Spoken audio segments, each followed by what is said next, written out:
Section 6. Labor, Works, and Payments. Article 21. Time of completion of work. 21.01.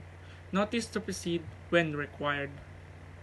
A notice to proceed shall be issued by the owner to the contractor only when the contract so provides.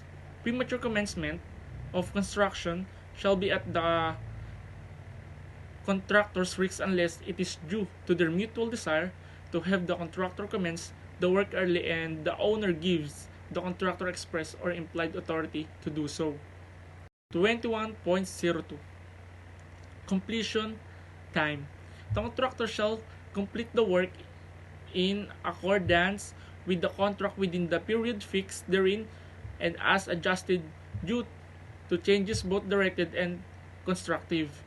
For projects involving several phases of work, with the milestone commencement date shall be reckoned from the time the contractor receives the notice to proceed or possession of site for each milestone as shall be necessary to enable the contractor to execute the owner constructor works in accordance with the schedule stipulated in the contract.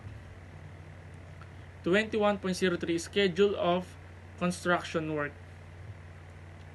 A contractor immediately after the contract has taken effect shall submit for approval a construction schedule in a form acceptable to the owner indicating the approximate date each pay item will be started and completed, the equipment to be used and number of men to employed to complete it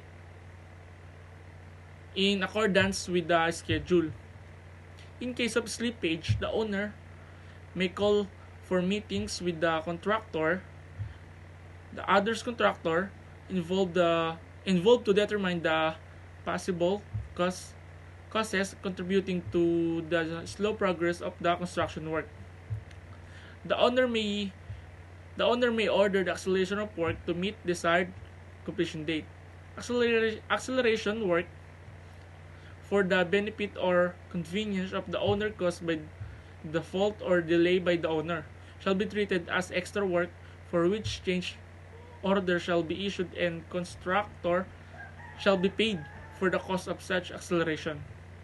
21.04 Extension of time.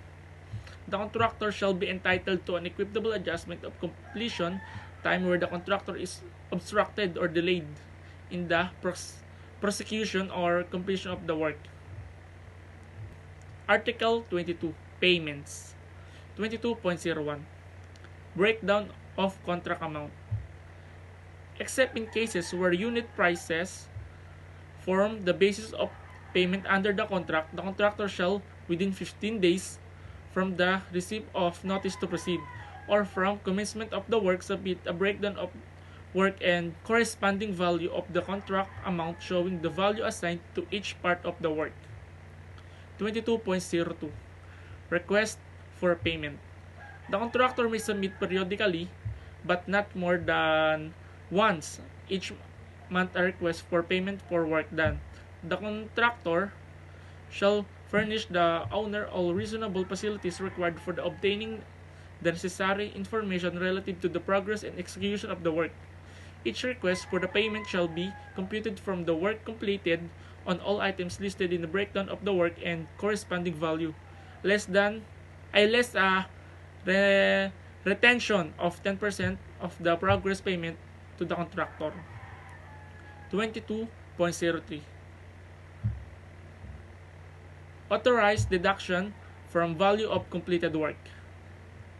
Owner may deduct from any payment due the contractor for the amount which has accrued as liquidated damages. 22.04 Condition relative to payments.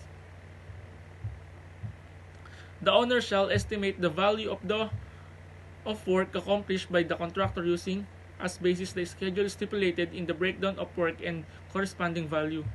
Such estimate of the owner of the amount of work performed shall be taken as the basis for the compensation to be received by the contractor, while such preliminary estimated of amount and quantity shall not be required to be made by strict measurement of or with exactness.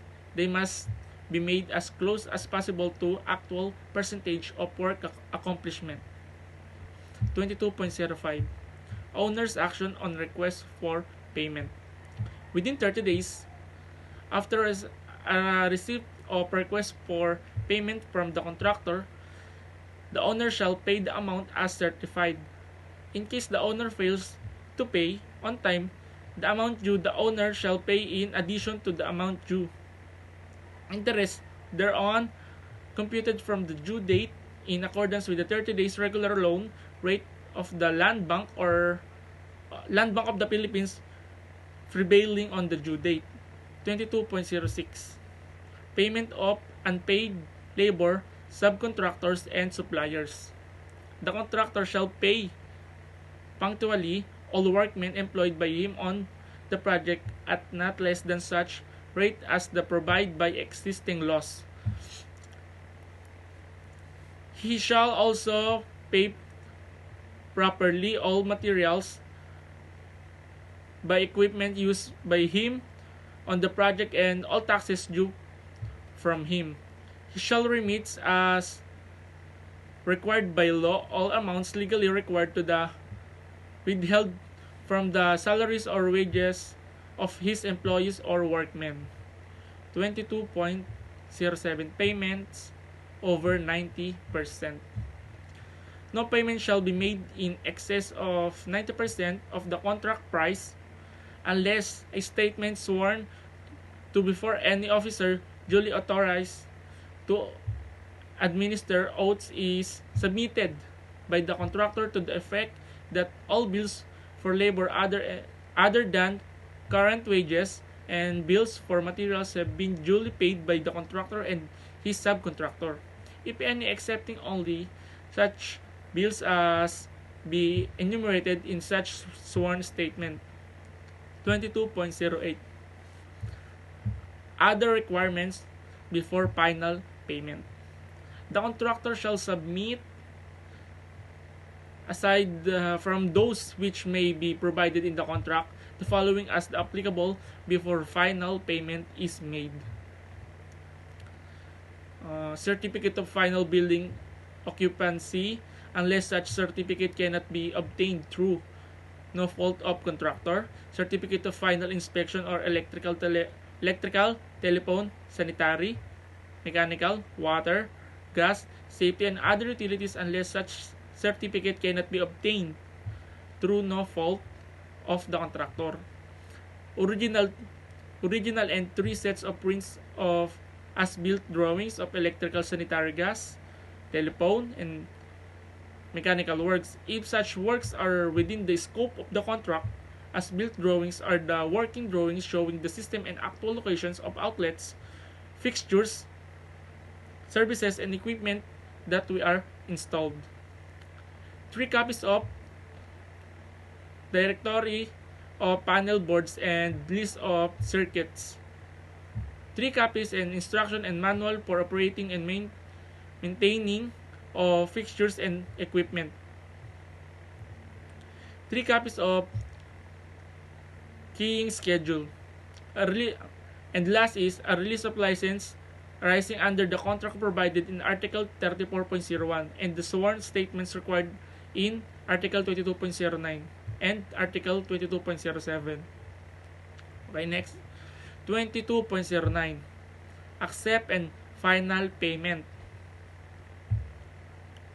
Whenever the contractor notifies the owner that the work under the contractor has been completely performed by the contractor, the owner shall proceed to verify the work, shall make the final estimates, certify to the completion of the work, and accept the same.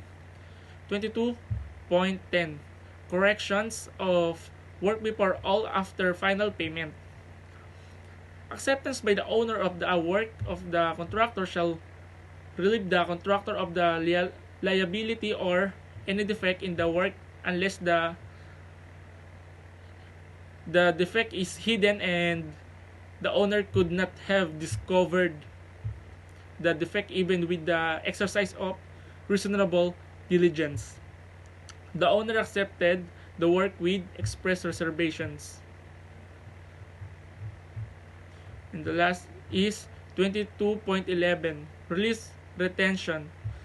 Subject to the Article 33.01, herein the amount of retained by the owner under the provision of the contract shall be released not later than the expiration of the period making good known defects as provided in Article 20.12 upon the posting of the contractor's guarantee bond.